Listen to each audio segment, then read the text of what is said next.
Hello friends आपण समस्त को वीडियो रे स्वागत करूँगी।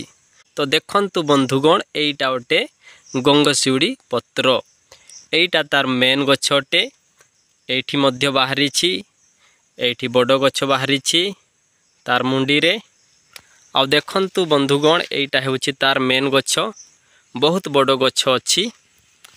तो ए गंगशिउड़ी गछ तार अगी आडे देखंतु केते पत्र बाहरी आपण मानंकु एपटे मध्य देखाउछि। एटा गोटे बंधुगण गंगशिउड़ी पत्र एई पत्र को आपण माने मलेरिया ज्वर किंबा टाइफॉइड ज्वर रे यूज करि पारिबे। एई पत्र को आपण माने सिझाई करी मध्य सेवन करि पारिबे किंबा एई पत्र को आपण माने बाटी करी तार रस को मध्य सेवन करि पारिबे। एई पत्र को कम से कम सप्ते खंडे सेवन कले मलेरिया ज्वर किंबा टाइफॉइड ज्वर भल हेई थाए।